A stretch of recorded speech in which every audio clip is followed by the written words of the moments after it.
నమస్కారం. Today feature కి స్వాగతం. దర్శనం పేచిరాజు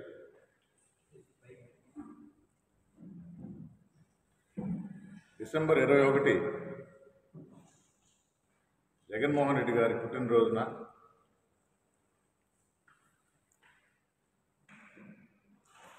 అంటే ఇది ఊరికే సెలెక్ట్ చేసుకున్న డేట్ కూడా కాదు. ఉదయం 5 గంటలకి ఇంటికి వెళ్ళి పేచిరాజు ఇంటికి వెళ్ళి నిద్ర లేపి పోలీస్ స్టేషన్ తీసుకుపోయారు.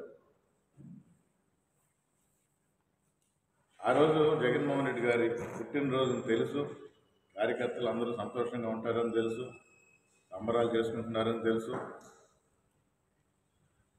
అందుకనే ఆ రోజు ఎన్నుకున్నారు. ఆ రోజు ఉదయం స్టేషన్ తీసుకుపోవడం, సైదాపురంలో ఆ బర్త్డే సంబరాల్లో పాల్గొంటున్న నేను అది పూర్తి చేసుకుని వెంకటగిరికి వస్తే సాయంత్రం 4 గంటల వరకు కూడా ఏ కేసు పెట్టాలో తెలియకుండా ఆలోచిస్తూ ఉన్నారు పోలీసులు. ఆ రోజు చెప్పిన తప్పు చేస్తున్నారు, చేసిన వాళ్ళ శిక్ష అనుభవించక తప్పదు అని.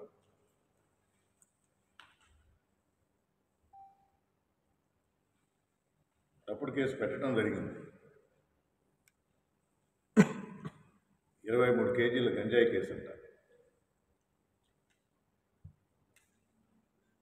ఎంత అసంబద్ధంగా కేసు పెట్టారంటే, నేను ఇదివరకు కూడా 2-3 సందర్భాలు చెప్పిన, 300 గ్రాములకి ప్రెస్ మీట్ పెట్టే పోలీసులు 23 కేజీలు దొరికినా ప్రెస్ మీట్ పెట్టాలి.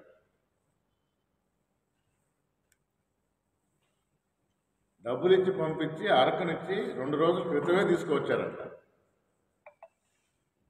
2 రోజుల క్రితం తీసుకువచ్చి ఆ 2 రోజులు ఆ 23 కేజీలు ఎక్కడుండింది? ఎవరు ఎంత అమ్మాలో నిర్ణయించుకోవడానికి రాత్రి 4 గంటలకి, అంటే తెల్లవారుజామున 4 గంటలకి 23 కేజీలు తీసుకొని పొదల్లో కూర్చొని మాట్లాడుకుంటున్నారు. ఏమన్నా నమ్మదగేదిలేనా? ఇది పెట్టిన కేసు.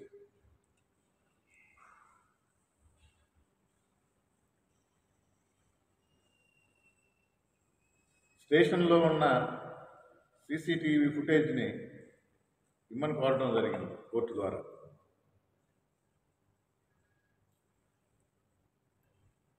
కేసులో సాక్షులుగా రేడ్లో భాగంగా ఉన్న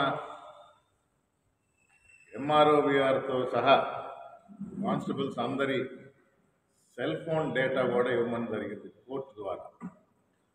విచారణలు ఇంకా ఉన్నాయి, కేసు జరుగుతుంది అనుకుంటున్నారు. కానీ కోర్టు గుర్తించి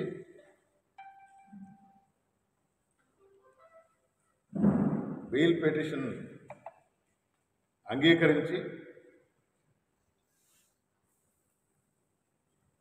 కొన్ని కండిషన్స్తో పేచిరాజుకి బెయిల్ ఇవ్వడం జరిగింది.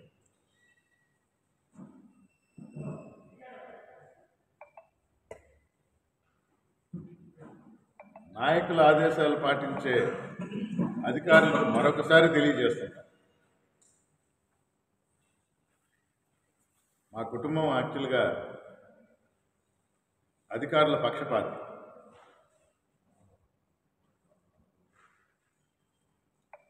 అనవసరంగా ఇబ్బంది పడదు. ప్రభుత్వం నుంచి జీతాలు తీసుకొని ప్రజలకి న్యాయం చేయాల్సిన బాధ్యత మీద. ఇది ఏ డిపార్ట్మెంటే.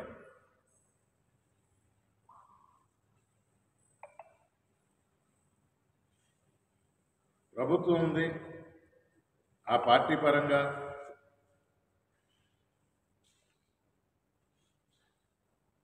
నాలుగు ముద్దలు ఎక్కువ వడ్డించుకుంటామంటే వడ్డించుకోండి.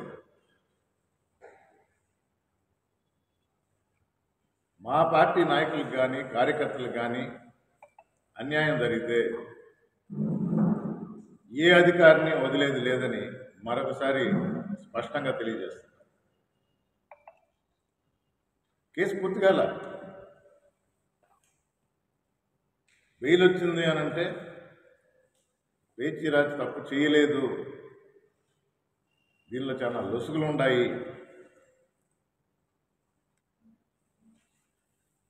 అని గుర్తించి బెయిల్ ఇవ్వటం జరిగింది. కేసు ఫైట్ చేస్తాం. ప్రభుత్వం అండతో ఎవరన్నా తప్పించుకున్నా ఇప్పుడు 27లో జమిలీ ఎలక్షన్లో జరిగే ఎన్నికల్లో ఆంధ్ర రాష్ట్రంలో తిరిగి వైఎస్ఆర్ కాంగ్రెస్ పార్టీ జగన్మోహన్ రెడ్డి నాయకత్వంలోనే తిరిగి ప్రభుత్వం స్థాపించబోతుంది. మా గుడ్ బుక్స్లో రాయమన్నారు, ఎవరు మంచి చేశారు, ఎవరు ఎలాంటి అన్యాయాలు చేశారు.